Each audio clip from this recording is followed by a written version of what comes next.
Hey everyone, Scott here again, and welcome to Healthy Movement for Runners' Knees, Part 5. So let's get going, and let's explore your movement. Alright, we're going to watch a football injury here, and this injury is not that uncommon. This. Down though and gripping his knee. Be sure you watch what he does with the inside of that knee. You see, he steps on the inside of the foot and cuts off the inside of the foot. Now let's compare the footwork that you see in this tennis mobility video to what we just saw in the last video. Watch the footwork, watch the knees, watch the hips, watch the ball of the feet, and watch the outsides of the feet. It's possible to move in all sorts of directions and keep the knees safe. This is a model of the bones of the underside of the foot. And so here we have the heel bone, this entire bone here, called the calcaneus. This hole here is just a notch for the stand for the model. So something that's very interesting here, first of all, there are 26 bones in the foot, but to simplify that, 14, more than half of them, 14 bones are in the toes. That leaves only 12 to deal with, and 5 of them are right here. These are the metatarsals. So, what you might want to note here is that the heel bone has a direct connection to the cuboid bone and a direct connection to the 4th metatarsal and the 4th toe here. All right. So this is the strong part of the long lateral arch of the foot. And these bones here are again the metatarsals, and the front of them especially make up the ball of the foot, what we call the ball of the foot. So they each have a joint, the head of the metatarsal, that joins into the toes.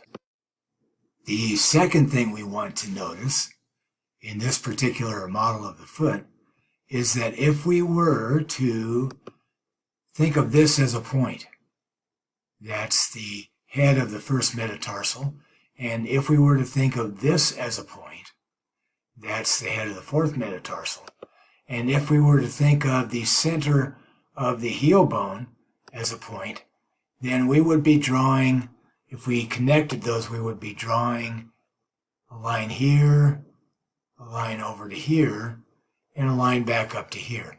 So basically we would be drawing a triangle, and we call that the tripod of the foot. All right, in standing, notice that your feet might not be parallel.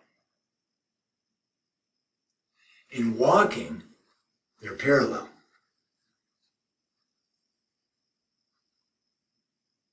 Now notice the 3 spots on your foot that we talked about previously. 2 spots in the ball of your foot. 1 will be behind your 1st toe. 1 will be behind your 4th toe. And 1 will be in the center of the heel bone. That's your tripod. Now notice how you're standing on those 3 spots. And take the time to notice, do you have more weight on the outside of your foot? That's the place where you draw a line between the head of the 4th metatarsal and the center of the heel bone. Or do you stand with more weight on the inside of your foot? Just notice how you carry yourself on the 3 spots of your tripod. Now, you stand here with your arms relaxed, noticing where the weight is on your feet. And could you take your palms and turn them to face forward, noticing where the weight goes on your feet now. Turn the palms back. Where does the weight go? Take time to do this slowly enough to sense what change this might make. Does it make a change? or maybe not.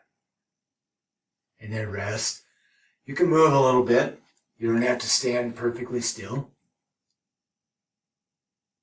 And then go back to that movement of turning the palms to face the front and to face the back.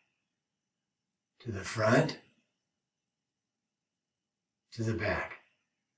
Now as you do that, when you turn the palms forward, can you notice what happens in your chest?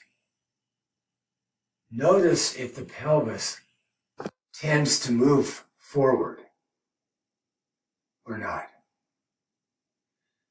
Now, could you, as you bring your palms forward, could you intentionally shift a little bit of weight onto the outsides of your feet? Then, as you move your hands backwards, could you let the weight sink a little bit to the insides of your feet? Outsides of your feet, and maybe you notice you might get taller. What does this do to your height? Insides of the feet, you fall down to the insides. Do it a little bit more extreme. See if your shoulders come forward too. Of course, be gentle. And then come back and intentionally bring your pelvis forward a little bit. Weight onto the outsides of your feet and see if you get a little bit taller. Then sink down onto the insides of your feet, back to the outsides of your feet and get a little bit taller. And then just relax. Now that sensation of bringing the pelvis forward, the weight to the outsides of your feet, does any of that stay with you now that you're resting? How might that have changed how you stand and how you sense your weight on your feet? Now, make sure you're relaxed first. And then could you put your hands with your thumbs forward, without pushing forward on your back, of course, but just rest your hands this way with your thumbs forward and your fingers behind the top of your pelvis. And now could you just bring one shoulder forward and the other shoulder forward and see on the shoulder that you bring forward,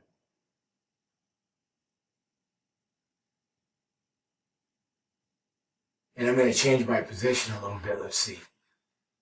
Get a little bit squarer. Now I bring a shoulder forward. I bring the other one forward.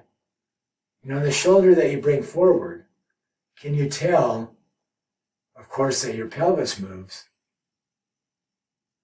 And maybe your weight goes to the outside of the foot on the shoulder and elbow that come forward. So maybe you can feel it. It's almost like walking if you are very gentle with your knees. All right. Now, again, relax. Move around a little bit, shake out your shoulders.